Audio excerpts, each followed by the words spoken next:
नमस्कार, खबरों का पंचनामा देख रहे हैं आप। मैं हूं आपके साथ पूजा। हम लेकर आए हैं देश और दुनिया की 5 बड़ी खबरें, जिस पर चर्चा के लिए मेरे साथ खड़े में मौजूद हैं कैपिटल टीवी के editor in chief doctor Manish Kumar. Doctor साहब, बहुत बहुत स्वागत है आपका। धन्यवाद। सबसे पहले नजर हेडलाइंस पर। पीएम मोदी ने फिनलैंड के राष्ट्रपति अलेक्जेंडर स्टब के साथ की बैठक, कई अहम मुद्दों पर चर्चा, दोनों देशों के बीच कई एमओयू पर भी हस्ताक्षर। पीएम मोदी बोले, वैश्विक तनाव के बीच भारत यूरोप काफी करीब। बिहार में बड़ा राजनीतिक उलटफेर, मुख्यमंत्री नीतीश कुमार ने राज्यसभा के लिए किया नामांकन, अमित शाह भी रहे मौजूद, तेजस्वी यादव ने उठाए सवाल। राज्यसभा चुनाव को लेकर कांग्रेस में घमासान शुरू, टिकट न देने पर छलका कांग्रेस के पूर्व मंत्री आनंद शर्मा का दर्द, हाईकमान को लपेटा, तो वहीं पवन खेड़ा की तपस्या भी रही अधूरी, प्रियंका चतुर्वेदी को भी नहीं मिला राज्यसभा का टिकट। भारत ने खामेनेई की मौत पर जताया शोक, विदेश सचिव ने कॉन्डोलेंस रजिस्टर पर किए हस्ताक्षर, तो ईरानी युद्धपोत पर अमेरिकी हमले के बाद कांग्रेस ने पीएम मोदी को घेरा। ईरान इजराइल जंग में पाकिस्तान की भी हो सकती है एंट्री, विदेश मंत्री इशाक डार ने दिया बड़ा संकेत। खबरों की शुरुआत में सबसे पहले बात पीएम मोदी से जुड़ी। प्रधानमंत्री नरेंद्र मोदी ने दिल्ली के हैदराबाद हाउस में फिनलैंड के राष्ट्रपति अलेक्जेंडर स्टब के साथ द्विपक्षीय बैठक की है। इस बैठक का मुख्य उद्देश्य दोनों देशों के बीच संबंधों को एक नई ऊंचाई पर ले जाना और अलग अलग क्षेत्रों में सहयोग के नए रास्ते खोलना था। दोनों देशों के बीच कई एमओयू पर हस्ताक्षर किए गए। साथ ही प्रधानमंत्री मोदी ने फिनलैंड के राष्ट्रपति के साथ संयुक्त प्रेस बयान में कई बड़ी बड़ी बातें भी कही। पीएम मोदी ने कहा कि भारत और फिनलैंड दोनों रूल ऑफ लॉ, संवाद एवं कूटनीति में भरोसा करने वाला देश है। हम दोनों मानते हैं कि किसी भी समस्या का समाधान केवल सैन्य रूप से नहीं हो सकता, चाहे ये यूक्रेन हो अथवा पश्चिम एशिया।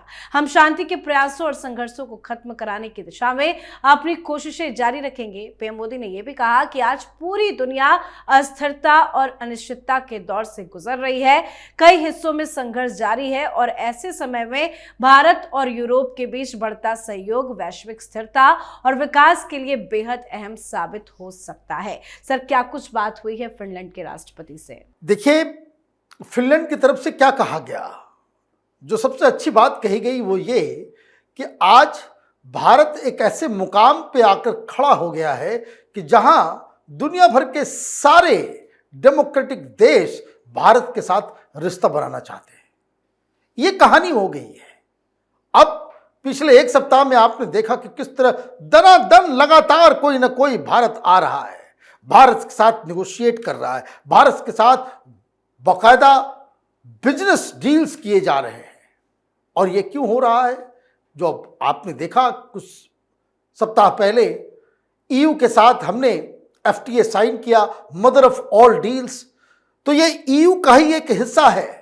अब समस्या ये हो रही है कि इंडिविजुअली भी हर देश भारत आकर के वो रिश्ते को बेहतर करने की कोशिश कर रहा है।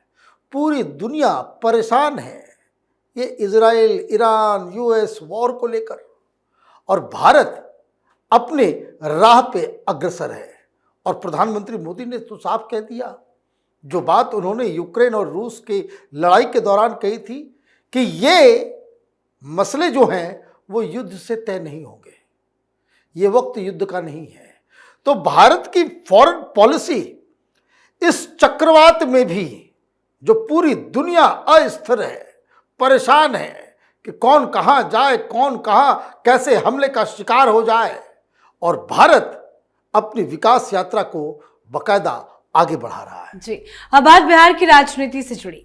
बिहार की सियासत ने आज एक नया और ऐतिहासिक मोड़ ले लिया है। सुशासन बाबू के नाम से मशहूर 10 बार सीएम पद की शपथ लेने वाले नीतीश कुमार मुख्यमंत्री पद छोड़ने जा रहे हैं।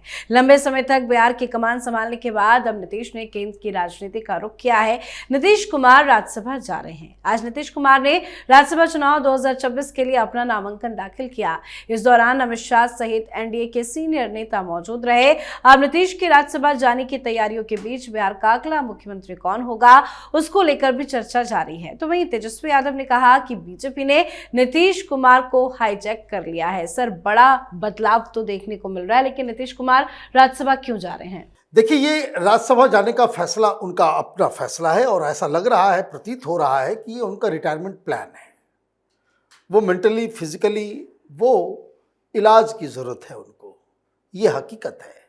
और ये सारी चीज़ें 1.5 महीने पहले से ही शुरू हुई थी कि किस तरीके से इस पूरे प्लान को बाकायदा लागू भी किया जाए ताकि इसका कोई विरोध ना हो, पार्टी के अंदर टूट फूट ना हो।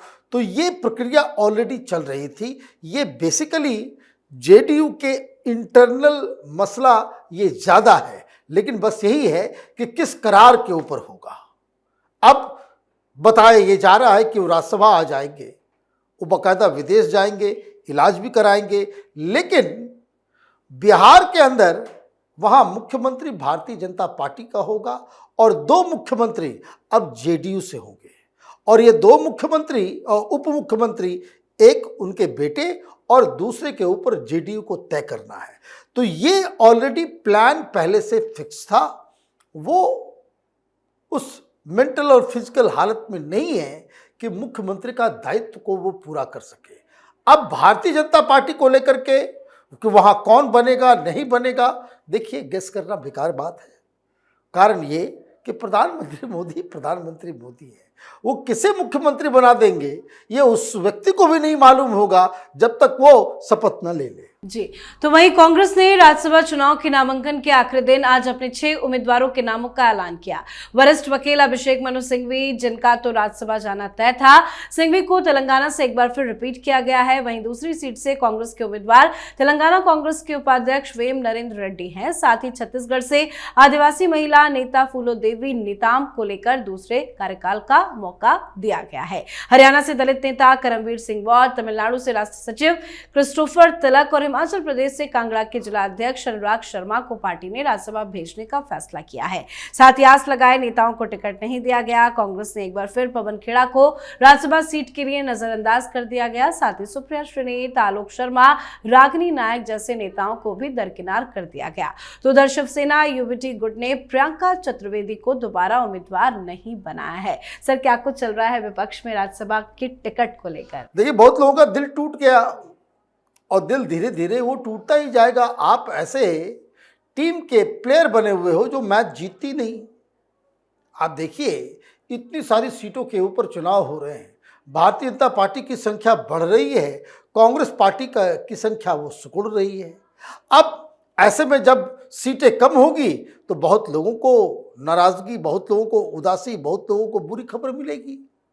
और यही सुप्रिया श्रीनेत, पवन खेड़ा, रागिनी नायक, अलका लांबा, आलोक शर्मा, इस तरह के लोग तो एक मैसेज भी शायद कांग्रेस पार्टी देना चाहती है कि गाली गलौज करने वाले नेताओं के लिए राज्यसभा में जगह नहीं है। आप देखिए कि किस तरह के लोगों को रिपीट किया गया है। आपने कभी न नाम सुना होगा, न कभी उनका बयान देखा होगा, ना ही वो कोई इस तरह की कंट्रोवर्सी में रहते हैं। पार्टी के लिए काम करते हैं, संगठन के लिए काम करते हैं। और अच्छी बात यह है कि संगठन से जुड़े हुए लोगों को राज्यसभा भेजा गया है। तो ये मुझे लगता है कि ये एक सीख है जो कांग्रेस पार्टी को समझना चाहिए, उनके नेताओं को भी, कि गाली गलौज, विवाद और सोशल मीडिया में मीम्स वगैरह बना करके राजनीति करने वालों से ज़्यादा इज्जत उन लोगों की होती है जो ज़मीन में रह करके काम करते हैं। जी, चलिए अब बात इजराइल, अमेरिका, ईरान की।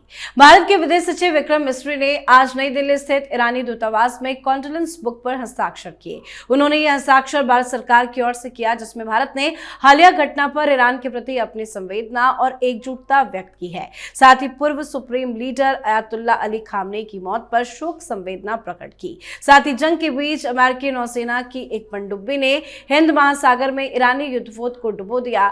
अमेरिकी पनडुब्बी ने तारपीटों का इस्तेमाल करके युद्धपोत नष्ट किया। इस घटना ने भारत में भी राजनीतिक हलचल तेज कर दी है। विपक्ष सरकार की चुप्पी पर सवाल उठा रहा है। कांग्रेस ने हिंद महासागर में अमेरिकी हमले के बाद केंद्र सरकार के रुख पर सवाल उठाते हुए कहा कि उन्होंने इतनी डरपोक और भयभीत सरकार पहले कभी नहीं देखी। सर, बहुत सारी खबरें हैं, बहुत सारी हलचल है, ताजा अपडेट क्या कुछ है जो बहुत इंपॉर्टेंट है? देखिए, सबसे बड़ी चीज विक्रम मिस्री साहब जो वहां पे गए, उससे एक बात समझ में आ रही है। इस खबर को आप को रिलेट करके देखें, जो डोनाल्ड ट्रंप के एडमिनिस्ट्रेशन की तरफ से कहा गया है कि ये लड़ाई लंबी चल सकती है, 100 दिन तक चल सकता है। लड़ाई लंबी होगी तो उसका अंत निगोशिएशन में खत्म होगा। भारत उसने अपना साइड चुन लिया है, वो सऊदी अरब के साथ है, वो यूएई के साथ है, वो इजराइल के साथ है इस युद्ध में। ये क्लियर कट पोजीशन हमने ले लिया। लेकिन आज अचानक कॉन्डोलेंस बुक में जाकर के लिखने का मतलब ये हुआ कि भारत अपनी एक रोल देख रहा है कि आगे चलकर इजराइल और ईरान के बीच में कोई बातचीत होगी तो भारत उसमें कोई भूमिका निभा सकता है। और इसीलिए ये कॉन्डोलेंस बुक के ऊपर भारत के विदेश सचिव ने जाकर के वो एक मैसेज डाला है। एक नंबर 2, इसके ऊपर भारत के अंदर जो राजनीति चल रही है, ये एक अफवाह फैलाया जा रहा है कि भारत के वाटर में, है ना, हमारे पड़ोस में एक मेहमान बन करके आया ईरान का शिप, उसे अमेरिका ने गिरा दिया और भारत चुप है। भाई हमने ठेका नहीं लेकर रखा हुआ है पूरी दुनिया का।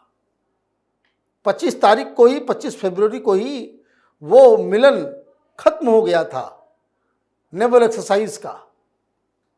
वहां सारे देश में अलग अलग जगह पे सारे लोग चले गए। विशाखापत्तनम से करीब 1250 किलोमीटर वो आगे निकल चुका, वो श्रीलंका के वाटर में, और वहां पे उसको निशाना बनाया गया। 2 देश युद्ध में हैं, उसको तो वो कहीं भी निशाना बना सकते। हाँ, हमारी सिक्योरिटी के अंदर होता, हमारे पोर्ट के अंदर होता, हमारी निगरानी में होता, या फिर हम उसे एस्कॉर्ट करके ले जा रहे होते, तब तो हमारी कोई जिम्मेदारी थी। अदरवाइज हिंदुस्तान की उसको लेकर के कोई जिम्मेदारी नहीं। वो युद्धपोत किसी अमेरिकन जहाज को निशाना बनाने जा रहा हो तो उसके बारे, अच्छा राजनीति आप कर रहे हो। हमारे कितने, वो स्टेट ऑफ हॉर्मुज के अंदर जो है वहां पे कितने सारे इंडियन शिप्स ईरान की गोलाबारी की वजह से वहां पे रुके हुए हैं। हिंदुस्तान का 2 कैप्टन मारा गया है ईरानी अटैक में। उसके ऊपर कोई सवाल कर रहा है क्या? क्या ईरान से जवाबदेही नहीं मांगी जानी चाहिए? तो ये हिंदुस्तान के अंदर जो राजनीति चल रही है वो शेयर और गंदी वोट बैंक पॉलिटिक्स का एक परिचायक। जी, अब बात आज की आखिरी खबर की। जंग के बीच पाकिस्तान ने साफ संकेत दिया है कि वो सऊदी अरब के साथ अपने रक्षा समझौते के चलते तेजी से फैलते ईरान युद्ध में शामिल हो सकता है। बता दें आपको कि सऊदी अरब को ईरान ने मिसाइल और ड्रोन हमलों का निशाना बनाया था। पाकिस्तान के विदेश मंत्री इशाक डार ने अपने ईरानी समकक्ष को सऊदी अरब पर हमला न करने की चेतावनी दी।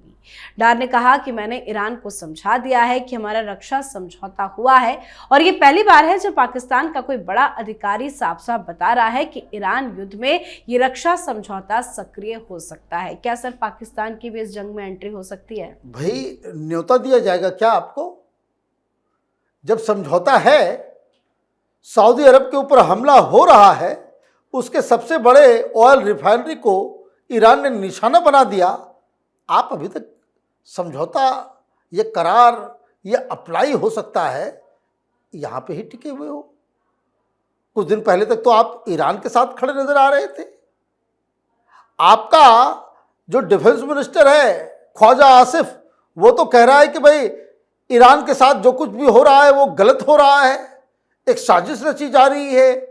ये इजरायली ज्यूज, इन लोगों ने एक नापाक साजिश रची है। पाकिस्तान को जो है कोई सैटेलाइट स्टेट बनाने के लिए जो है वो सारी तैयारी की जा रही है, और आप ये बात कह रहे हो। कहानी क्या है? कहानी बहुत ही सिंपल है। सऊदी अरब ने साफ साफ कहा है कि हमारी रक्षा के लिए अब आप ईरान के ऊपर चढ़ाई करो, हमारा बड़ा नुकसान हो रहा है, और अगर आप हमारे साथ नहीं लड़ सकते तो फिर आपके ऊपर जो सहायता और जो पैसे और सारी चीज़ें हम दे रहे हैं वो सब रोक दिया जाएगा। ये असली कहानी है कि now it is the time. और अगर इस वक्त आप खड़े नहीं होगे, ईरान के ऊपर हमला नहीं किए, तो फिर ये जो आपने इस्लामिक नाटो बनाने की बात, ये जो समझौता हुआ है, ये तो वैसे ही फिजल आउट कर जाएगा। 6 दिन हो गए, अटैक के 6 दिन हो गए और ये करार अभी तक उसके ऊपर पाकिस्तान ने अमल नहीं किया, यही बताता है कि ये कितना लुंज पुंज किस्म का करार था। जी, बहुत बहुत धन्यवाद सर समझाने के लिए। धन्यवाद। तो खबरों का पंचनामा में आज के लिए फिलहाल इतना ही। देश विदेश की बाकी खबरों और उनके सटीक एनालिसिस के लिए देखते रहिए कैपिटल टीवी। हमें लाइक कीजिए, शेयर कीजिए और कैपिटल टीवी को सब्सक्राइब कीजिए। नमस्कार।